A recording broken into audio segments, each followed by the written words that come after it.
মসজিদের মধ্যে ইমাম সাহেব বয়ান করবে, সেখানেও স্বাধীন না। ইমাম মানি নেতা, কিন্তু বাংলাদেশে ইমাম মানি হইল সভাপতি আর সেক্রেটারির কর্মচারী। এখন সভাপতি আর সেক্রেটারি যা বলবে ইমামকে তা করতে হবে। যদি বলে হুজুর এই বিষয়ে বয়ান করা যাবে না, তিনি বয়ান করতে পারবেন না। এমনকি যদি বলে হুজুর মাজলুম উম্মতের জন্য দোয়াও করতে পারবেন না, ফিলিস্তিনিরা মরলে মরুক আপনি দোয়া করতে পারবেন না, কাশ্মীরিরা মরলে মরুক তাদের নাম মুখে আনতে পারবেন না, না হলে ছেলেপেলেরা মিসগাইড হতে পারে, না হলে টেরোরিজম ছড়ায়া যেতে পারে, না হলে এক্সট্রিমিজমে ছেলেরা দীক্ষিত হয়ে যেতে পারে, সুতরাং এগুলো মুখে আনতে পারবেন না। তারপরও যদি তিনি ওদের সামনে বেয়াদবি কইরা মুখে নিয়ে আসেন, জুমা পড়াতে দেরি, বলবে হুজুর আসরের সময় আপনার ছায়াও যাতে আর না দেখি। নদীর পাড়ের বাড়ি যেমন অস্থায়ী, এই আছে তো এই নাই। গাভিন গাই মানে তার বাচ্চা ডেলিভারির সময় হয়েছে, এটাও অস্থায়ী, কখন যে বাচ্চা ডেলিভারি দিবে তার কোনো গ্যারান্টি নাই। ইমাম সাহেবদের খেদমতের হালতটাও হলো এরকম, কখন যে আছে আর কখন যে নাই এর কোনো রুলসও নাই, এর কোনো নীতিমালাও নাই। সকালে আছে বিকালে নাই, বিকালে আছে রাতে নাই। এমনকি 6 মাসের বেতন বাকি তাও বলার সুযোগ নাই। কার কাছে বলবে? বললে উল্টা ট্যাগ লাগায় দিবে হুজুরের কাঁধে। আর হুজুরের নামে যদি কোনো অভিযোগ তোলে পাবলিক মহা খুশি, অত যাচাই বাছাইয়ের সময় নাই, আগে এটা প্রচার করে নেবে। এজন্য মিডিয়া হুজুরদেরকে নিয়ে আলাদা একটু মজা পায়, আলাদা মজা পায়। দেখবেন এদেরকে নিয়ে বলতে গেলে সেই রকম রসিয়ে রসিয়ে বাড়িয়ে বাড়িয়ে বলে। সবচাইতে বেশি ওরা তথ্য সন্ত্রাস করে। আমি তো মনে করি অস্ত্রের সন্ত্রাসের চাইতেও ভয়ঙ্কর সন্ত্রাসের নাম তথ্য সন্ত্রাস। যে তথ্য সন্ত্রাসগুলো এই মিডিয়ারা এই উম্মার ওলামায়ে কেরামের শানে নিয়মিতই করে থাকে। এদের তথ্য সন্ত্রাসের কারণেই পরবর্তীতে সরকারে যারা থাকে তারা এই আলেমদেরকে গুম করতে পারে, খুন করতে পারে, ক্রসফায়ার দিতে পারে, এক্সট্রা জুডিশিয়াল কিলিং করতে পারে, তাদেরকে নিয়ে আয়না ঘরে ভরে রাখতে পারে।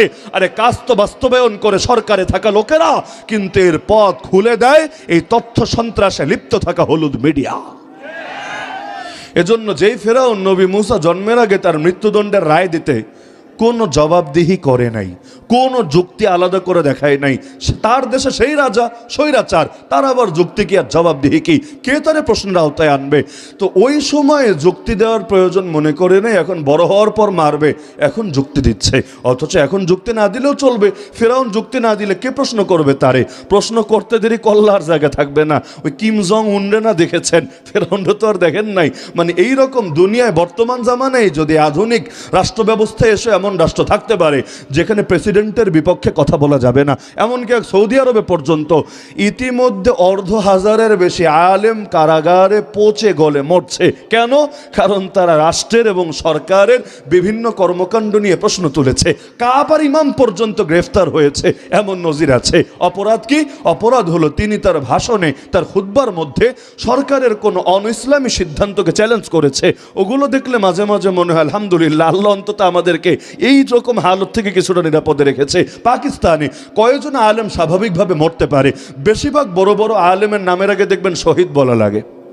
একটু ইতিহাস পড়ে দেখেন, বেশিরভাগ বড় বড় আলেমের নামে শহীদ বলা লাগে। কেন? কারণ কাউরে শিয়ারা মেরে ফেলেছে, শিয়ারা বেশি মারে সবচাইতে, কাউকে কাদিয়ানি মেরেছে, কাউকে এই গরম সুন্নি বেদাতিরা মেরেছে, এক একজনকে এক এক দল মারে। আলহামদুলিল্লাহ সুম্মা আলহামদুলিল্লাহ, বাংলাদেশে মাইকে যতই গালিটালি দেখ, ও হাবি খারেজি এই সেই যত গালিটালি দেখ, আলহামদুলিল্লাহ সুম্মা আলহামদুলিল্লাহ, অন্তত গুলি তো করে না। করবে কিভাবে? জিনিসপাতি নাই, থাকলে এই দেশেও গুলি করতো। কারণ এই দেশে আলেমরা হলো সবার চোখের কাঁটা। আরে একদল বলবে, আরে অদ্ভুত ব্যাপার এটা, একদিকে দেখেন, আমি নাম বলতে চাই না, একটা গোষ্ঠী আছে তারা বলবে আলেমরা হলো বেদাতি, আর একদিকে যারা বেদাতি তারা আবার আলেমদেরকে বলবে এই আলেমরা হলো ওয়াহাবি খারেজি। মানে এই কুল ঠেলবে ওই কুলে, ওই কুল আবার ঠেলে দিবে এইদিকে। দিন শেষে আলেমরা আসলে কার? এই দলের না ওই দলের? কারণ সবাই মিলে ধুমায় গালি দিতে থাকবে। অপরাধ এটাই, কেন সে আলেম হয়েছে। হিজবুত তাওহীদের দাওয়াত দেখেন, ওদের দাওয়াতের মূল ফোকাসই হলো এখানে যে আলেম ওলামাকে আগে সরাতে হবে, উম্মতকে এদের থেকে বিচ্ছিন্ন করতে হবে।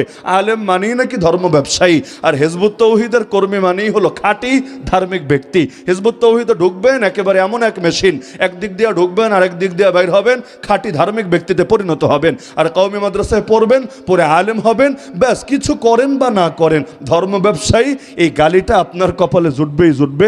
এতে আপনার ব্যাকগ্রাউন্ড কি কোনো কিছু যাচাই করবে না। এমনকি আলেম ওলামারা আগে মেহনত করে করে অনেকরে তাবলিগে পাঠাইতো। আমরা নিজেরা দেখেছি, আমাদের আমাদের উস্তাদরা পর্যন্ত কত মানুষকে ধরে ধরে তাবলীগের মেহনতে বাড়াইতো। কেন? কারণ যাতে করে আম মানুষ সহজে ইসলামটা শিখতে পারে। তাবলীগের সবচাইতে বড় সুবিধার একটা সুবিধা তো এটা, মানুষের দিলের মধ্যে একটা ইশক, একটা মহাব্বত ঢুকায় দেয়। সে বুঝতে শিখে যে আমাকে কিছু শিখতে হবে, আমাকে কিছু জানতে হবে।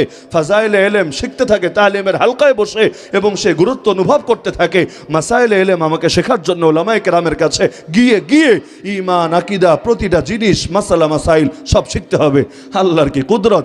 সারা জীবন মানুষ গর্ব করতো যে তাবলীগকে নিয়ে, এখন সেই তাবলীগের মধ্যে পর্যন্ত নাম হয়ে গেছে ওলামা বিদ্বেষী, এমন মানুষও তৈরি হয়ে গেছে।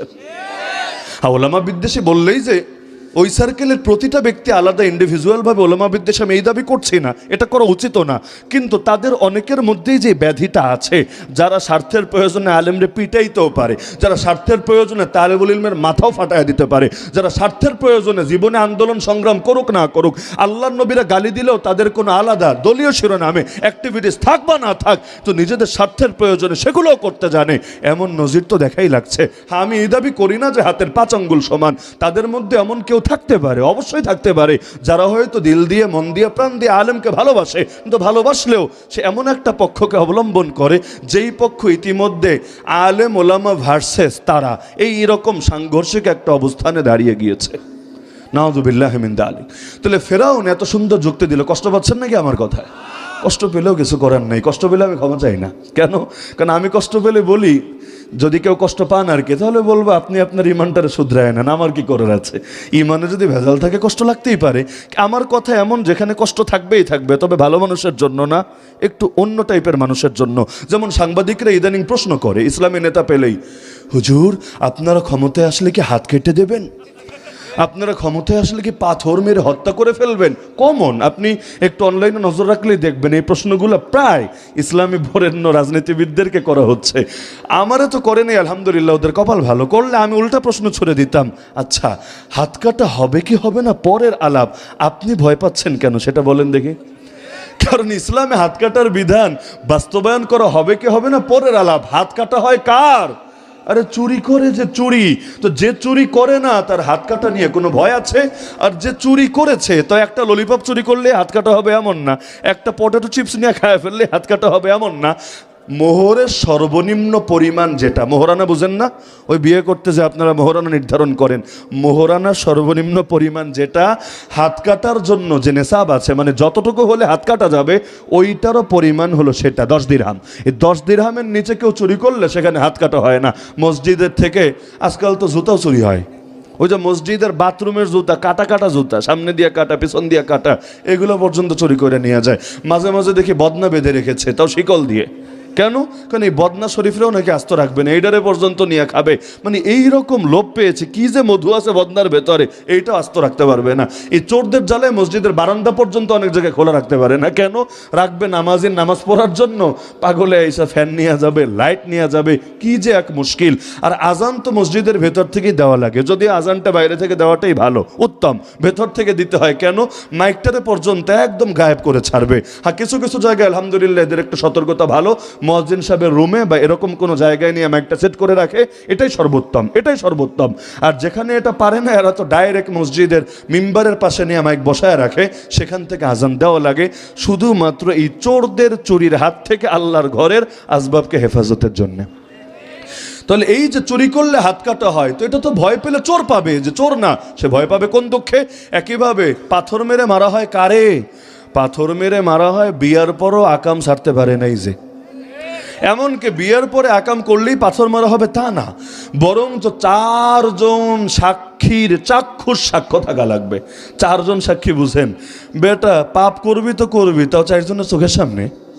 আড়াল থেকে দেখলে হবে না, দূর থেকে আওয়াজ শুনলেও হবে না, এমনকি সিসিটিভি ফুটেজ দেখেছে এতেও দলিল হবে না, বরঞ্চ 4 জন এমন ডাইরেক্টভাবে দেখা লাগবে।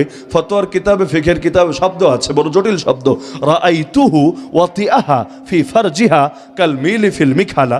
এটার অনুবাদ করা আসলে আমার পক্ষে, এখানে বহুত বয়সের বাচ্চা কাচ্চারা আছে, সম্ভব না। ঠিক এই ভাষায় একেবারে সাক্ষ্য দিতে হবে বিচারকের সামনে যে মহামান্য বিচারক, আমি এই পুরুষটাকে দেখেছি এই মহিলার সাথে, এই যে এভাবে এভাবে এটা এটা করেছে। একেবারে বাক্য কি বলবে একটা ফতোয়ার কিতাবে এই কুদরতি আছে, হেদায়ে আছে। আশপাশে মাদ্রাসা থাকলে একটু খোঁজ নিয়ে আসেন যে বাক্যটার অর্থ কি হয়। এভাবে বললে তারপর তার উপর এই বিধান জারি করা হবে। তাহলে চারজন যদি ডাইরেক্ট দেখে, এরপরও যদি ওরে শাস্তি না দেয়, এই সমাজকে জিনার হাত থেকে কিভাবে বাঁচাবে? তখন তো পুরো সমাজের মধ্যে অন্যায় ছড়িয়ে যাবে। আজকে যেমন বাংলাদেশের মানুষ নাচ গানকে কোনো পাপ মনে করে, ঢোল তবলা বাজানোকে কোনো পাপ মনে করে, মডেল হওয়া, নায়িকা হওয়া, গায়িকা হওয়াকে কোনো পাপ মনে করে। আরে পাপ তো মনে করেই না, বরং এগুলোকে লোভনীয় ব্যাপার মনে করে। এক নায়িকারে দেখে হাজার মেয়ে, লাখ মেয়ে নায়িকা হওয়ার জন্য উৎসাহিত হয়। এক গায়িকাকে দেখে হাজার মানুষ গায়িকা হওয়ার জন্য উৎসাহিত হয়। এমন কেমন এক জামানা ছিল, গলা যাদের ভালো হতো এরা গায়িকা হওয়ার চেষ্টা চালাতো, গায়ক হওয়ার চেষ্টা চালাতো। ওই যুগ শেষ, এখন গলা টলা লাগবে না, বরঞ্চ কিছু কথা কবিতার মতো কি কি নাম টাম দিয়েছে, সব নামও বুঝি না, মানে কোনো রকম তাল একটা দিয়ে বলতে পারলেই হলো, তাহলেই আপনি গায়ক, তাহলেই আপনি গায়িকা। মানে সমাজের কাউরে বাদ রাখবে না, সবাইরে নিয়ে হারামে লিপ্ত করে ছাড়বে। যেমন ব্যাংকে সুদ খাওয়ায়, এটা মোটামুটি সবাই জানে। অধিকাংশ ব্যাংকে তো সুদের উপর চলে। এখন কয়জনের ব্যাংক অ্যাকাউন্ট আছে আসলে সমাজে? আগের চাইতে বেশি আছে, তাও সবার তো নাই, কিন্তু সবাইরে তো সুদ খাওয়াতে হবে। কেমনে খাওয়াবে? এখন বিকাশের মধ্যে পর্যন্ত সুদ ঢুকায় ছেড়েছে।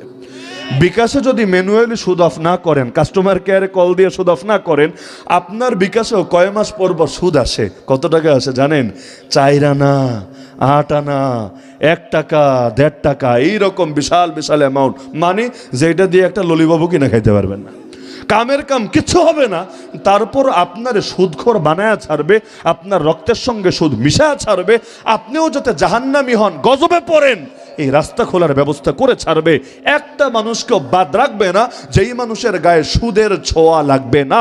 এমনকি এই যে শুনি মাথা পিছু ঋণ 1.5 লাখ টাকার বেশি, এই মাথা পিছু ঋণের মধ্যে বড় একটা অংশ সুদ। খবর আছে কেন? কারণ রাষ্ট্র যখন ঋণ নিয়েছে, লোন নিয়েছে, সুদের ভিত্তিতেই নিয়েছে। এখন ওই সুদ পরিশোধের দায়িত্ব খালি আমার না, আজকে সন্ধ্যার পরে যে বাচ্চাটা জন্ম নিয়েছে না, ওর মাথা পিছুও দায়িত্ব চলে এসেছে। ওদেরকে এখন এই সুদটা পরিশোধ করতে হবে। সুদকে এমন ব্যাপক করেছে, সুদ ছাড়া কিছুই হবে না সমাজে। দিনকে দিন তো এই যে ক্রেডিট কার্ড, এই সেই, এগুলোকে এমনভাবে প্রমোট দেওয়া হচ্ছে যেন আগামী বাংলাদেশকে ক্যাশলেস সোসাইটি বানাতে পারে। সবাই যাতে সুদখোর হয়, সুদের ভিত্তিতে চুক্তি করে। আমেরিকায় একটা বাসা ভাড়া নিতে যান, আপনার যদি ক্রেডিট কার্ড থাকে, আলাদা করে সিকিউরিটি মানিও লাগবে না, টেনশনও লাগবে না, অ্যাডভান্স লাগবে না, আপনার এমনি বিশ্বাস করে সুন্দর মতো ভাড়া দিয়ে দিবে। আর না হলে এত পরিমাণ অ্যাডভান্স চেয়ে বসবে, আপনার কিডনি একটা বেচা লাগবে ওরে সিকিউরিটি মানি দিয়া ওরে খুশি করতে চাইলে। তাহলে সুদ খান সহজ।